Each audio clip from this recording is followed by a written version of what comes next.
Welcome to the DIY Goalie Podcast, where hosts and goalie coaches Nathan Park and Connor Monday share their insights on how to become a better goalie. Welcome back, goalies, to another episode of the DIY Goalie Podcast, presented by True North Goaltending, with your hosts Nathan Park and Connor Monday today. We've got a little bit of kind of a smorgasbord, I guess, of things we're gonna talk about today. There's lots kind of on the go, so we got a couple topics. We'll see where we're at for time. I guess we might save one for another day, but we'll see how things go. We'll also kind of throw out a drill of the month since it's the end of February and we have not done that yet. So, we'll hold true to our word and give you guys one of those too. And then we'll also start just kind of like a little bit of a wrap up on Olympics, because we're recording this the day after, or I guess the day of, but after the gold medal game from the Olympics. So I know Connor's chomping at the bit to maybe start crying on camera here, but yeah. So we got a few things to get through today. I don't know. I guess we'll start off. How are we doing? Kind of end of the season, wrapping up, light at the end of the tunnel. That's going to be tying into one of our topics today. But how are we feeling with maybe that last little burst of energy before before we wrap up? Well, I don't want to talk about that. I want to talk about the end of the Olympics here and just Okay, the we'll dive right disaster, into it. just the disaster of that. No, yeah, no, we can talk about just kind of the end of the season here. Yeah, I don't know, just you mention it a lot, and I never really seem to get my head around it until it's too late. We're just basically after the Christmas break, heading into January. Just it's all, when I say it's downhill, it's not like it's going bad, but it goes by so fast. Like, I was just telling you off camera here that literally my KC U18 double A skates wrapped up literally last week. Just kind of sprung up on me. I thought I had, maybe another week or two before before we actually really get into the end of the year here, just kind of heading into playoffs. And so that kind of caught me off guard a little bit. I'm a little sad, a little upset about that, but it is what it is. Again, Evan, I know you listen to this podcast. I just again want to say thank you for letting me take part in that this year. It was a lot of fun. Definitely look to be brought back, but yeah, I don't know. It was it all goes by so quickly, and you don't even really realize that until basically the end. And so yeah, I don't know. I'm still just kind of wrapping my head around it here. I have my last skate with my female group this upcoming Tuesday, and then with one of my minor hockey organizations, we still have another couple of weeks. But yeah, I don't know. Just it's all coming to an end here so quickly compared to last year, so it's kind of thrown me off a little bit. Yeah, and we'll dive more into that a little later in the episode, because that's Connor's segment. We're going to kind of do a little bit of a season end kind of reflection and some of that stuff. But I guess, yeah, we'll just rip the Band-Aid off. We'll talk about it. Um, as a Canadian, very disappointed. Like, that's the best word that I can describe it. I thought, I'll go on record 100% and say that I thought the Canadians were by far the better team. I will give major stick taps to Connor Hellebuyck. Probably had the game of his life. Played really well.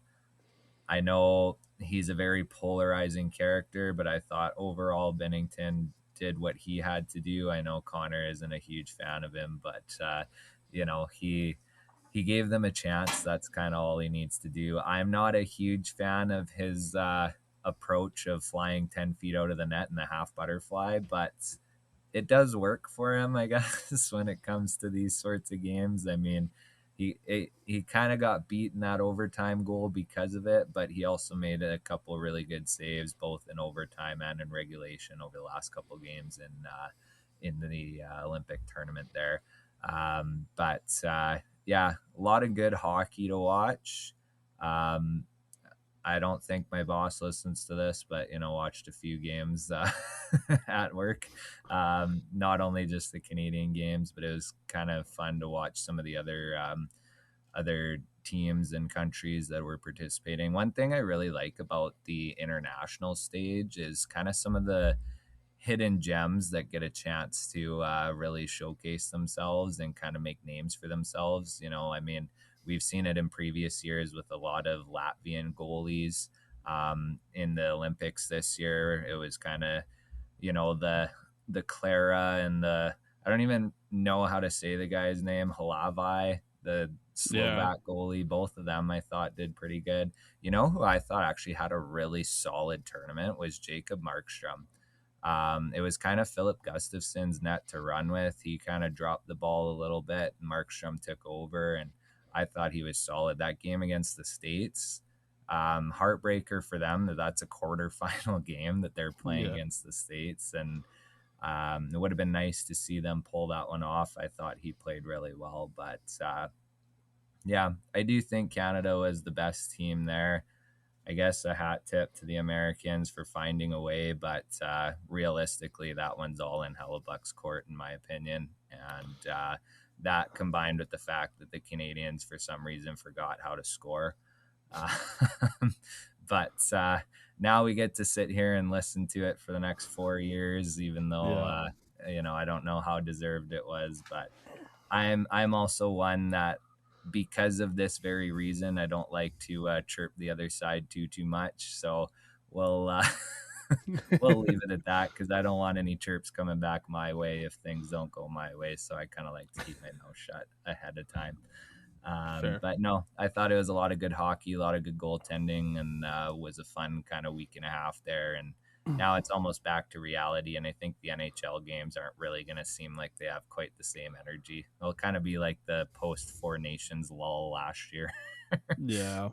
So, Yeah, I mean, yeah, disappointing is all you can really say, just with how Team Canada showed up at the gold medal game.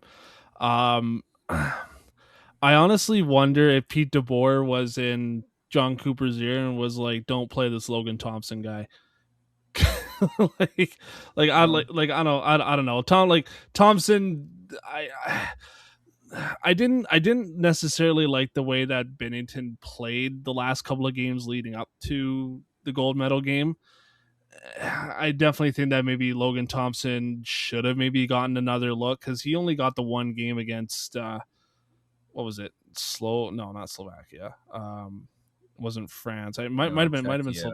Was it Czech? No, Czechia was Bennington. It was either France or who else was in their group now? Now Switzerland. I can't remember. Might Oh, might have been hey, I Switzerland. think he played Swiss. Yeah, Yeah, yeah. Now that you say that, yeah, that's right. That's who it was. it was Switzerland. Yeah, I don't know. I would have liked to have seen Logan Thompson maybe get another look. Um, but I mean, like, obviously, in kind of in playoff fashion, makes sense to run with Bennington. I just thought he looked really shaky in those two games leading up to the gold medal game. But yeah, definitely, like, hats off to Connor Hellebuck. I give him a lot of crap. I give him a lot of flack. I still think he's overrated, but he had a really good game today.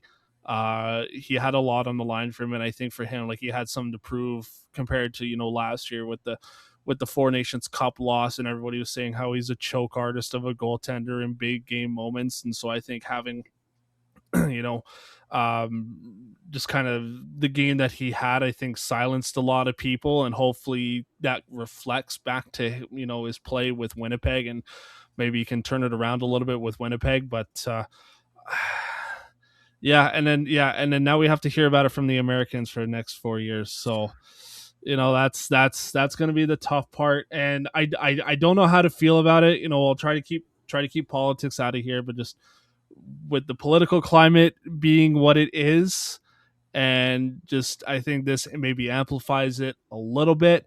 But as a member of the goalie union, and who, as somebody who wants to see goaltending across the entire world succeed, USA Hockey, props to them, in terms of their development patterns and their development style, and just bringing in more American goaltenders to the game, and really have kind of overtaken Canada in the goalie department a little bit.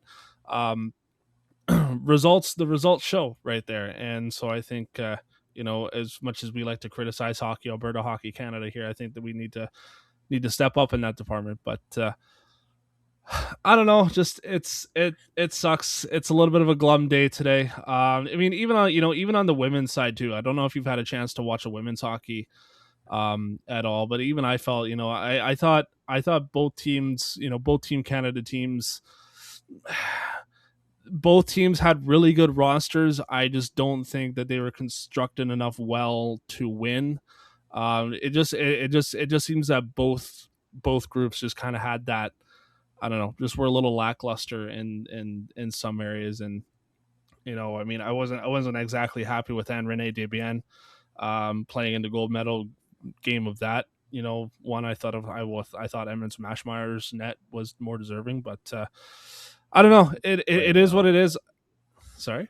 She did play well though. Like, Oh yeah, no, yeah, I'm not taking anything away from that. I think just like my thought process with Bennington was the same way with Debian. I thought she just looked a little shaky, and just I didn't have a lot of confidence in her. I thought Mashmeyer was the better option for Canada, for the Canadian women's team, but it is what it is. This is why I'm a goalie coach. This is why I'm a podcaster. I can talk about this stuff, and I'm not the guy making the decision. So I don't know. Just it is what it is. Unfortunately, I might have to turn off Twitter for the next 4 years. So we'll see. But I'm happy I'm happy for Hellebuck.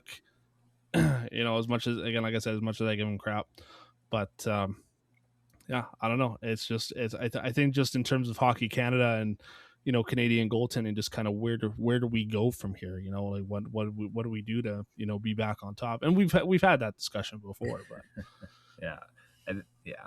It's, we won't open up that can of worms again. That might be something though. Maybe we can revisit and kind of do a bit of a deeper dive on that side of things again, and kind of circle back and have a discussion on that again. But in terms of the Bennington and Thompson situation, I definitely see where you're coming from. There were a couple kind of hold your breath moments when it came to Bennington, kind of in the semifinals and stuff. But what I will say, you know he took you to the dance at the Four Nations, and he didn't really show any reason to take him out throughout the tournament. Like, you could argue that, yeah, maybe he didn't look the strongest, but I do think that the Canadians didn't lose because of him. And I also, on the other hand, don't think he necessarily like stole anything for them. But one thing I will say is, I mean, who knows what things are going to look like, 15-ish years from now or whatever. But has hockey ever seen such a colossal set of rosters play against each other in a game before? Like, and the crazy part is there's some guys that were left off of both sides that you could even yeah. argue should have been there too, right? Like, I mean, I don't know, maybe Shifley can give insights on how to beat Hellebuck, a little bit Well, more. that would have been Josh Morrissey though. Like even Yeah, though I like guess. Yeah, I guess. even though he was injured, I mean Morrissey still would have been a guy maybe to maybe provide some insight on that. I think Team Canada. I think Team Canada left more to be desired in terms of their roster construction Yeah, compared to the U.S. I thought the roster that the U.S. had put together is probably the best that they really could have put together. For Canada, I mean, you had left out Connor Bedard, but Connor Bedard was injured, so all right, sure. Mark Scheifele hasn't really been playing all that well, but maybe I would have took him over somebody like Mark Stone as an example. I'm trying to think of I don't another. mind Stone being there. The one that kind of bugged me, and there's some moments where I'm like, I don't. This is why I didn't want him on the team, but it was Bennett. Like, Yeah. There's some questionable things there with Bennett. Now that being said, I mean that line did put together a pretty critical goal against the Finns, but Yeah. I don't know. I digressed. I mean, Anyways, I don't like want to there's get too yeah, I mean much like into the there's weeds. like like there was talk here in Edmonton, with Bouchard and with Hyman. Maybe maybe you could put Hyman in the Mark Stone Sam Bennett spot. Evan Bouchard, yeah, questionable, but I mean, maybe take him over Josh Morrissey. I don't know, but The and puck then moving, I think, was lacking a bit though on the back end. So I think yeah, that's where Bush would have been useful. But yes. And then I don't know, even even with like the goaltending side of things too. I mean, definitely Bennington Thompson for sure. Even though Darcy Kemper didn't get into a game, and I'm kind of maybe thankful for that. I think maybe there were better options than Kemper, but it's hard to really say. Stuart Skinner should have been on the team. No, I'm kidding. Uh, everybody take a but shot.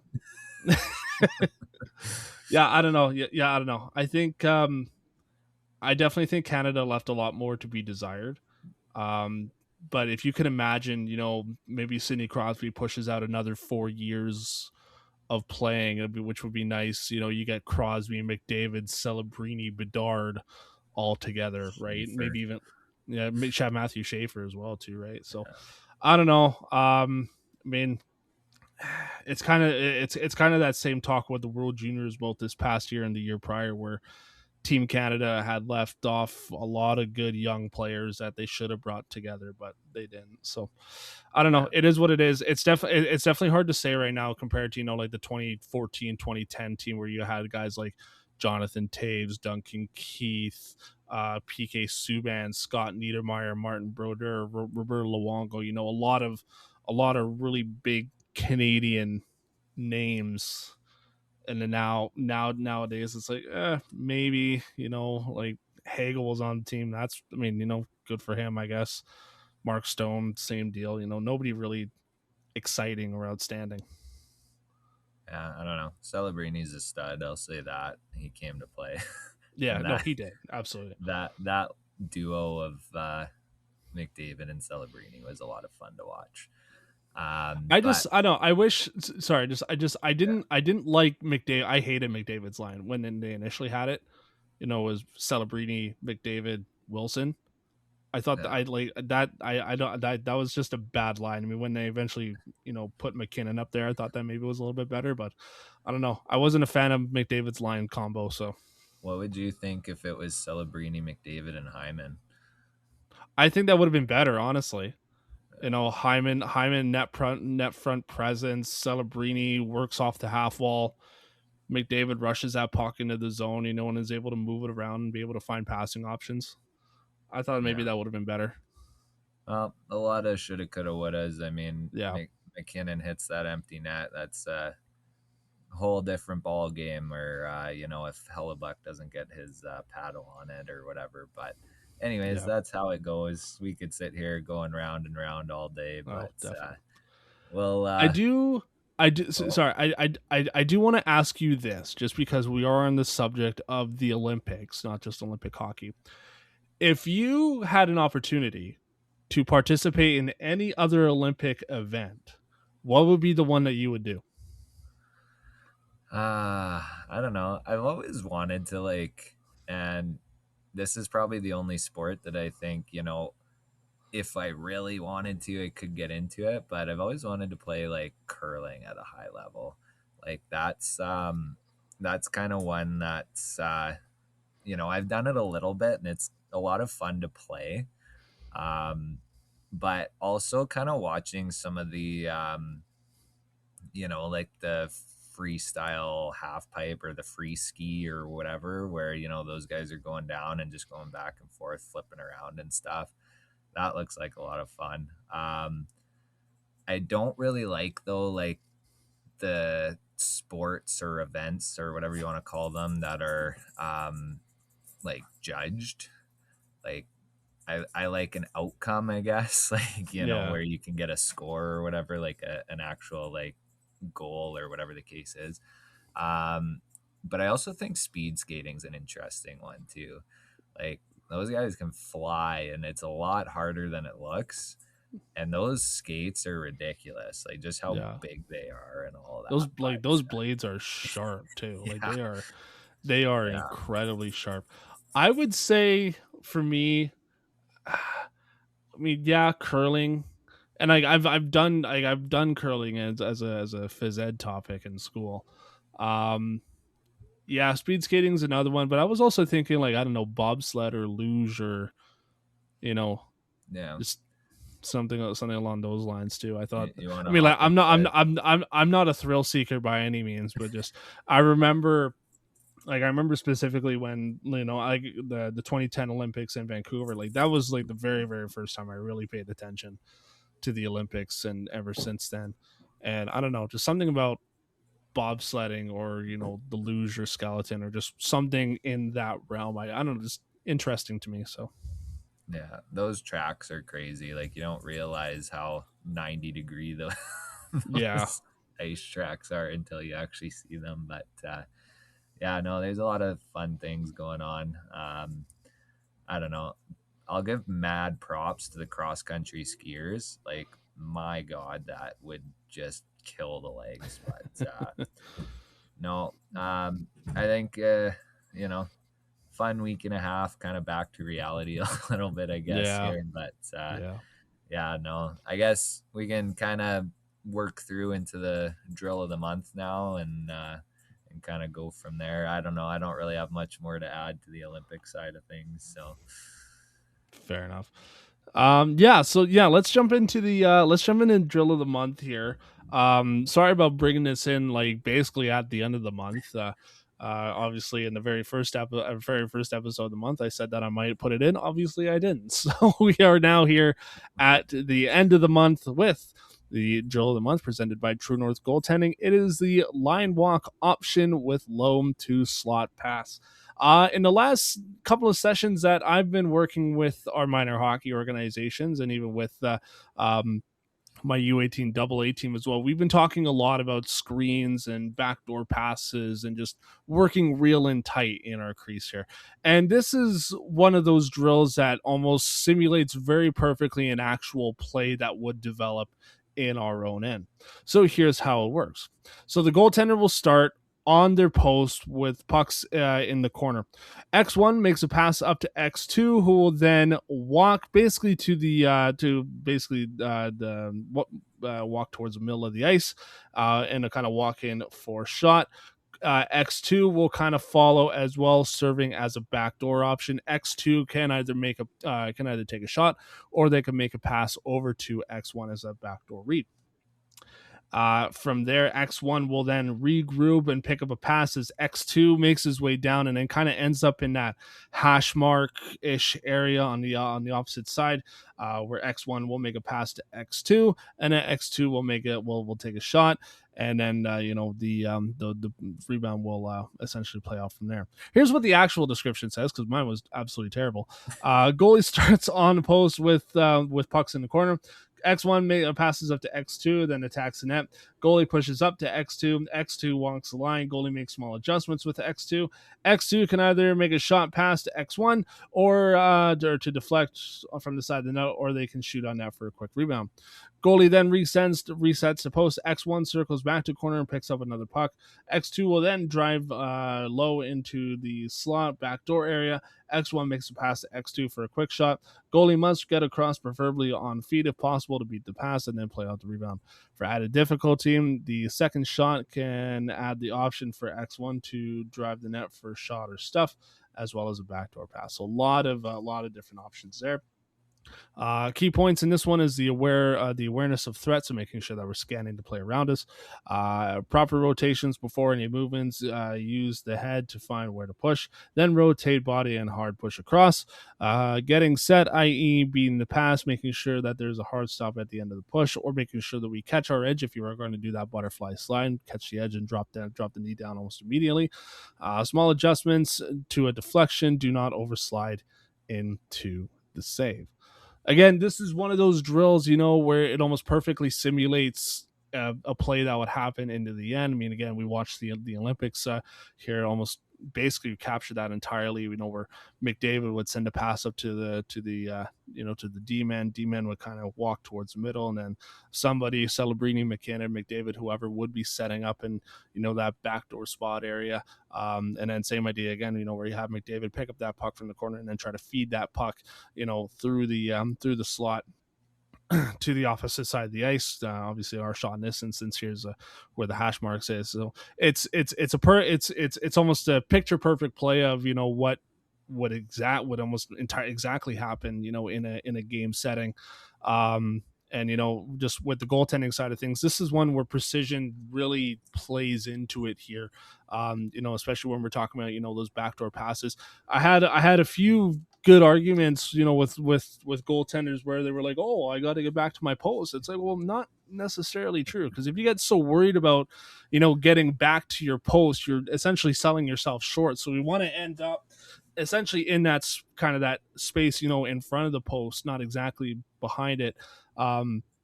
Because again, we're still trying to cut off that angle in front, and so I think just like I said, like if you might sell yourself short if you worry about getting exactly back to the post, but you want to get back to that space, almost directly in front of the post there when you're making those backdoor saves. So Can I add to that? no, we're moving on. Goodbye. Perfect. There was twice in the Olympic Games that I said, I was like, we're too comfortable getting back to our post. We need to get in front. And one of them was McKinnon's last minute winner against Finland, that just got between the post and Saros's pad. Like, I get it, I do, but the problem is when that puck's higher up, like if it's bottom of the circle, yes, by all means, push to the post. But if it's like up top, like that McKinnon one, he was not quite at the face-off dot. Like he was a little closer to the net, but he was roughly on that same angle or somewhere around there, right? And to me, you got to get in front of that, because there's that little bit of space. Like when your foot hits that post, your body kind of doesn't really get over all the way sometimes, or at least not as quickly. I think the other one I think it was in the other semifinal game, with the States scoring on Slovakia, I think. Same thing. The goalie came across and kind of pushed over and into their RVH and got beat over their short side shoulder, where I thought if they had pushed in front of that post, that would have hit their body. So that's kind of one thing that, like, kudos for touching on that, because I think that's something. And I was actually working the other night with the MLAC with Ethan's team, the U15 AAA team that I've been out with, and we were working on in tight plays and stuff. And there's the one goalie kept pushing back to their post, and I kept finding little holes to squeeze the puck through. So I was like, why don't we try pushing in front? And I think us goalies, we tend to get a little too comfortable getting to our posts, and that's kind of our default. And I would say 50% of the time we're probably better off being in front. So and that's all situational, right? So but yeah, no, that's a good drill. Lots of options, lots of lateral movement, reading the play. And that's kind of, if you guys can incorporate that sort of stuff into your drills, into your sessions, that's really what's going to help set you apart, is being able to scan for threats, identify threats, be able to anticipate but not cheat, and kind of have those game like situations. So good drill to kind of incorporate if you guys can. Sorry, there's something popped up on my Facebook feed here that I thought was interesting. Yeah. Again, like I said, like it's one of those drills, where it almost perfectly sets up, what an actual play would look like.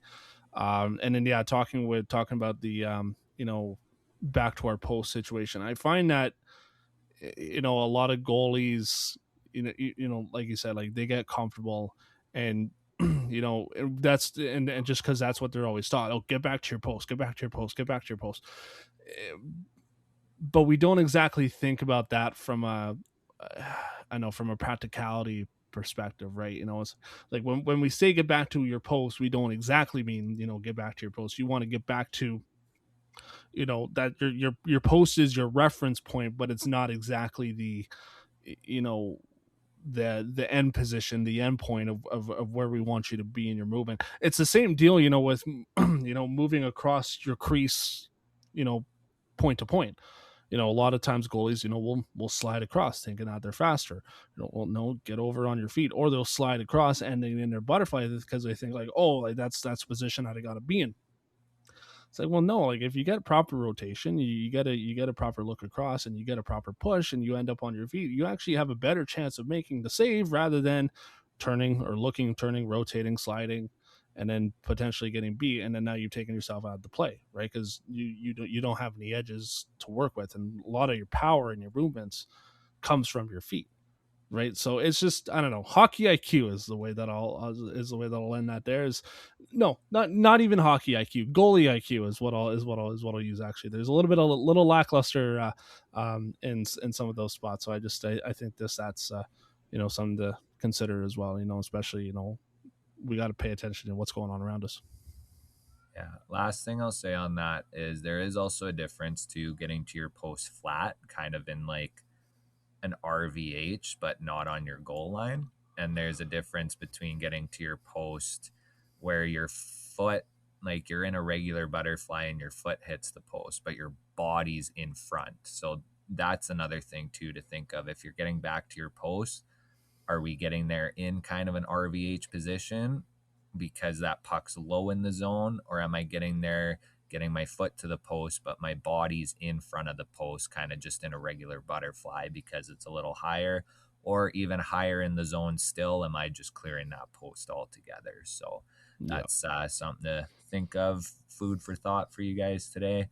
um, we've kind of gone on a little longer than I thought we would in terms of the Olympic stuff and just kind of side tangents. So maybe what we'll do is we'll save my segment, I guess, for another episode, and we can dive into kind of talking about, season wrap up type stuff. Like, you guys listening are probably going to be in a bunch of different boats. Some of you maybe who are playing, junior or triple A or something like that, you might still have a couple months of runway left depending on how deep you go.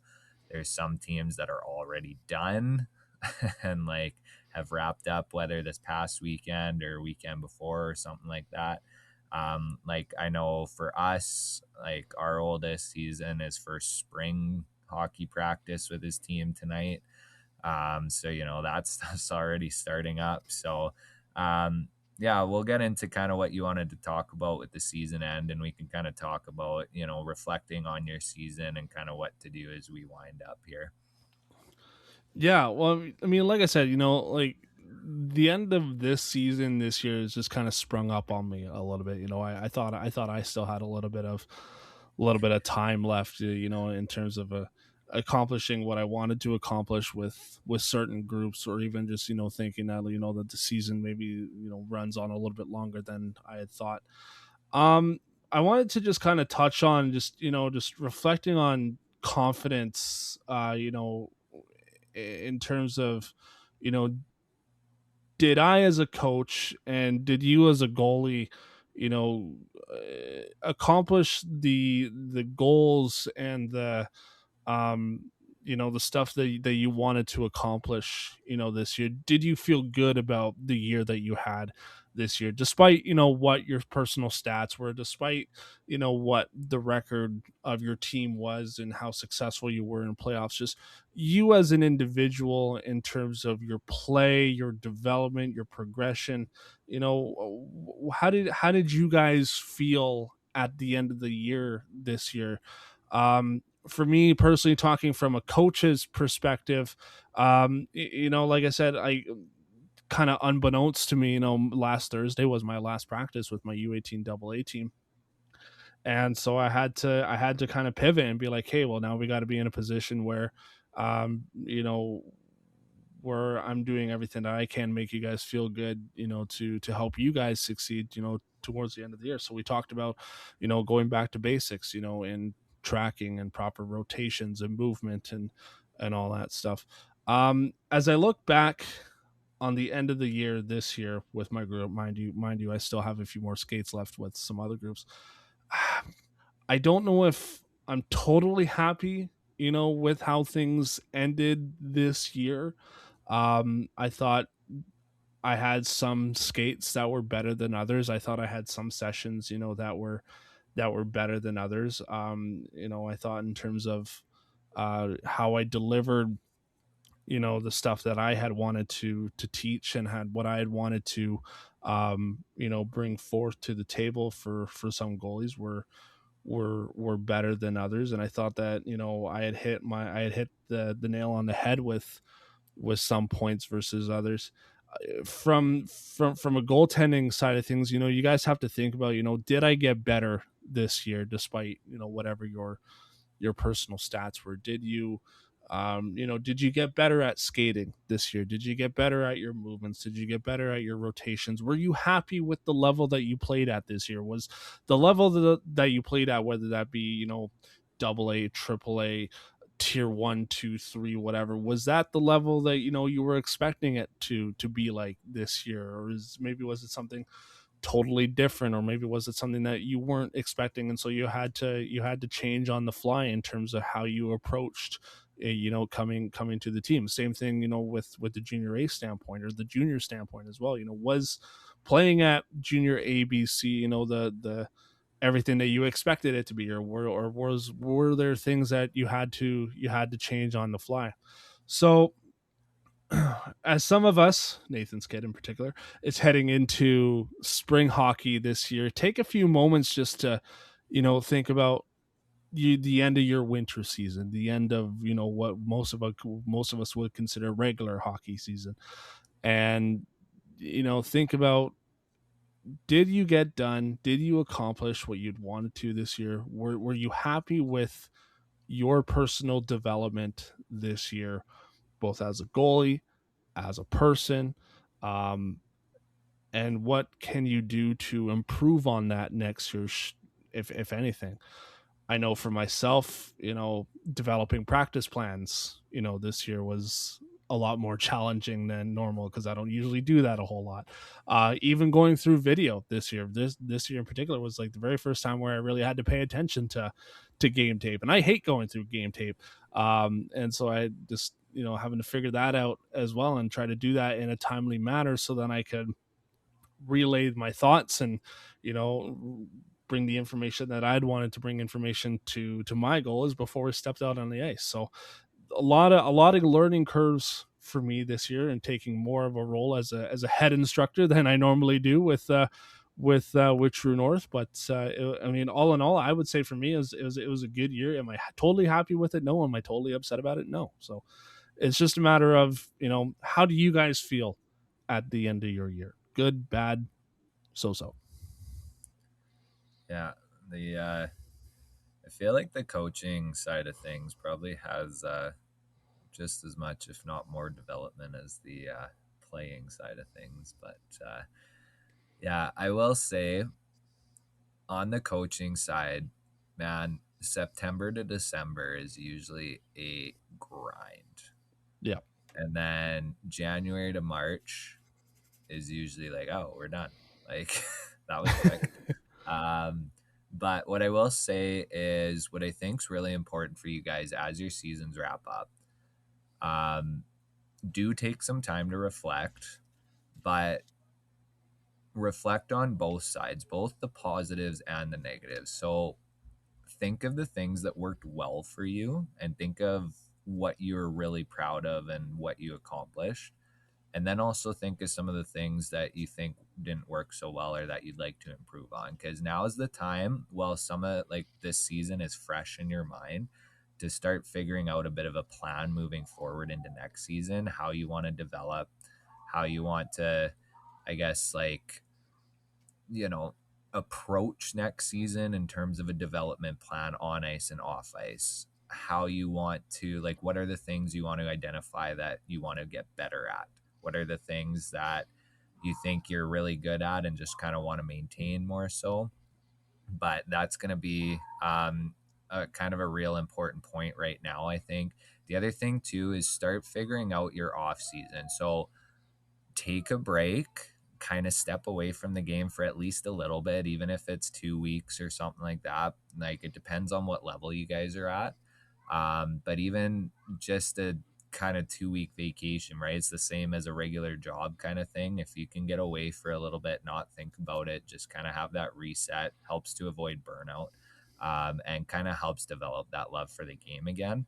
But aside from that, figure out what you're doing off the ice and then figure out what you're doing on the ice. Like, we're both kind of advocates mostly against spring hockey, aside from a couple, like, specific situations, right?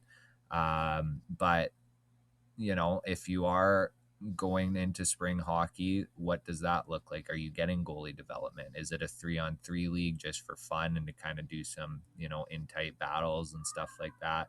Are we going to goalie camps? Are we doing like bi-weekly skates? How, like, what does that look like for you in your situation? And what do you want to get out of it too? It's not just what am I doing, but what am I going to get out of it? Right. So you need to figure out what you want to basically hit the ground running with when it comes to late August, early September, depending on when your tryouts and stuff like that are. But right now is a great time to start having a plan, start, thinking of an approach. And especially while the season's still kind of fresh, you can have an idea of, what went well, what didn't, and kind of build around that. So I think that's important too. Like, not only reflecting back, but starting to plan ahead. But also, like I said, take that break, right? Have a little bit of a decompress, have some time off, just kind of an exhale, a wind down, whatever you guys want to call it, right? But I know I'm going to be doing that as soon as our winter season wraps up. And we're kind of through like the major busy weeks for coaching, I think. So I've already kind of started to exhale a little bit.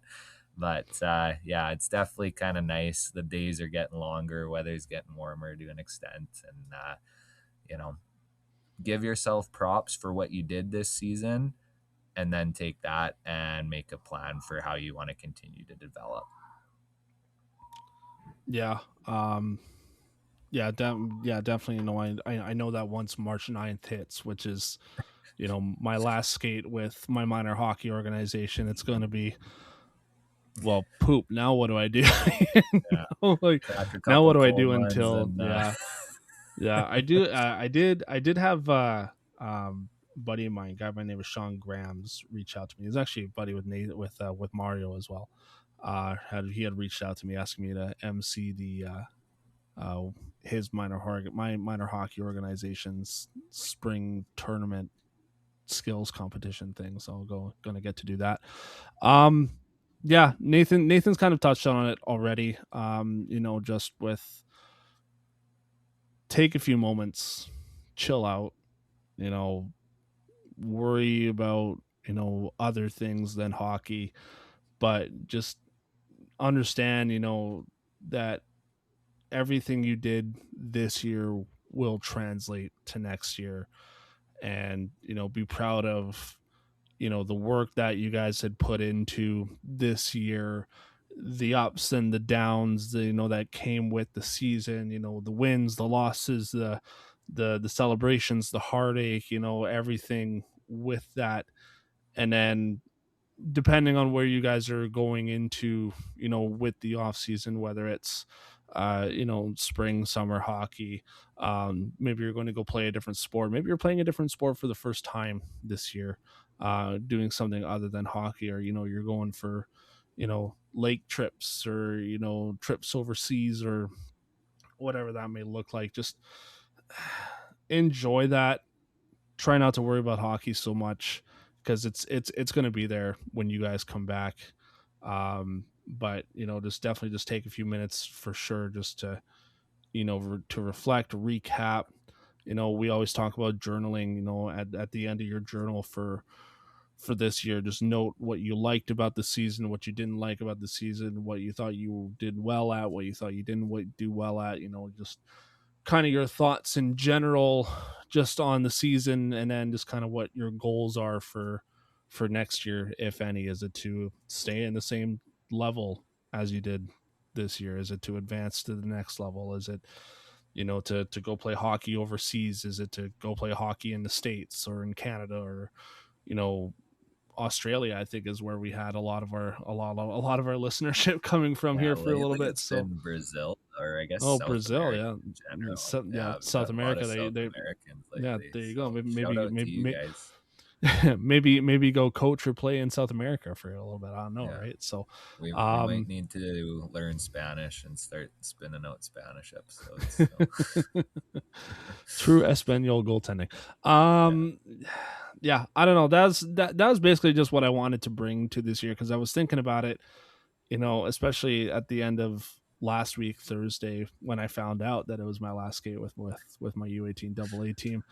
Not entirely certain if I will be brought back, for playoffs. I think there's just a little bit of a determining the financials on that side of it, but yeah, it just kind of got me thinking for a second. It's like it was my first year coaching AA hockey. Um, how did I think I did this year coaching? Did I keep my head above water, or did I drown, or was I kind of in between? And I like to think that this year, we had a strong team this year. The goalies that I had on that team this year were really good. I was happy with their progression and just who they were as people.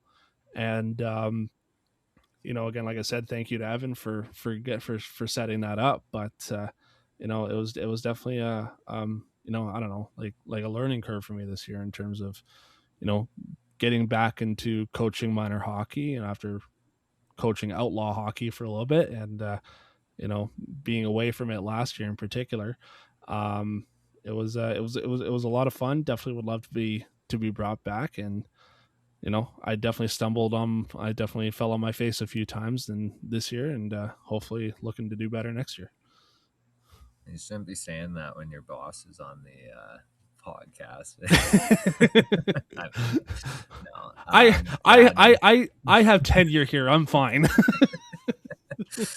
Yeah, no. Yeah, no, there's lots of reflection that happens on the coaching side too. Like I said, lots of development on our end. There's a lot of stuff I have on my list this off season too. We'll see how much I can get checked off because last off season I had quite a list and probably got about a half of it done. So, but it seems like as the business owner too, there's check one thing off the list, add three more. So Yeah. but there are some cool things happening behind the scenes, and I think next season we're gonna hit the ground running even greater than we have been. Like this was a big year of growth for us at True North, and I think that my plan is anyways to lean into that and kind of keep that train rolling. So we got a bunch of stuff in the works for you guys too. So on that note, I guess, unless you got anything else to add, did you want to let everybody know where they can find us and stuff? Any parting thoughts or? Um. No, I got everything off my chest this year. I'm definitely looking forward to next pod, and then maybe even the one after. Just I think the topics that we have upcoming are pretty exciting. Yeah, So well, the one after is the big 3 digits, the big that's 100. that's true. That's Yeah, 100% true. episode 100, which is But kind of nuts that 2 weeks from now will be 100 straight weeks of us rambling into a microphone and people still somehow tuning in. But we're here and yeah, we appreciate you guys. yeah, and then So and then what, it'd be 2 episodes or so after, four maybe episodes is yeah, 2 years. 4 episodes after, it'd be Yeah, 3 years. 104 will be 2 years.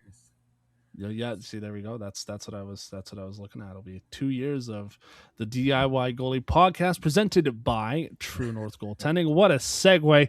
I do have a couple of things that I just want to kind of get off here quickly.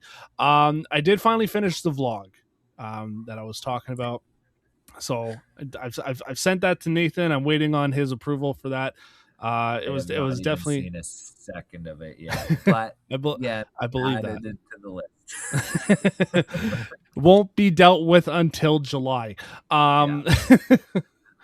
But yeah, no, I'm happy with it. It was definitely different for me in terms of a creative aspect. So I've been a content creator for a long time, so it was definitely different for me. Yeah, so we have that, and then there was one other thing that I was going to mention as well. It might have been it might have been the 100th episode special, and then probably the 2-year anniversary as well. Is probably I was going with that. So, but yeah, yeah, I got nothing else either. So that will do it for another episode of the DIY Goalie Podcast presented by True North Goaltending. If you are watching on the YouTube side of things, make sure you guys hit that subscribe button. If you're a new or if you're a returning viewer as well, make sure you hit the share and like button. Helps the algorithm, helps bring more goaltenders together. If you are listening over on your favorite podcasting platforms, whether that be Apple, iHeart, or Spotify, or wherever it is that you get your podcasts, if you're a returning listener, thank you very much. Again, hit the share button. As the more goalies that we're able to bring together, the better. If you are a new goaltender to our little program, hit the follow button. We release new episodes every Tuesday. So definitely look forward to having you guys around for that. If you are interested in following us over on your favorite social media platforms, you can find us all at True North Goaltending, except on Instagram, because we like to be different. That one is YEG Goalie Coach. Speaking of social media, I finally remember my other point that I was wanting to say. I am looking to reach out to the goalie union, as I want to do another hot takes episode. So if you do want to, or if you do have a hot take that maybe we didn't get around to the last episode, or if you have a hot take that is burning in the back of your mind, you can reach out to us on your favorite social media platforms. Again, all at True North Goaltending, except on Instagram, because that one's different. It's YEG Goalie Coach. You can also reach out to us as well, goalies at truenorthgoaltending.com, or you can reach out to myself personally over on my Instagram side.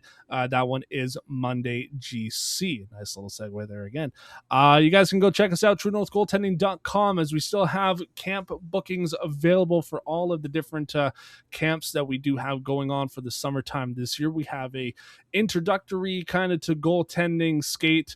That one is in early August. It's for U11, U7, U9 goaltenders. So if you are interested, or if you are a new goaltender and want to try it out on the ice, you can come hang out with us for kind of a little mini it's a little 3-day camp we got going on. 2 days, yeah, just a 2 weekend. days. Yeah. Okay. And then we do have our regular week-long goalie camp as well. And then we are also offering a ringette goalie camp as well. That one's a 3-day one, I believe. So you guys can go check all that out at truenorthgoaltending.com.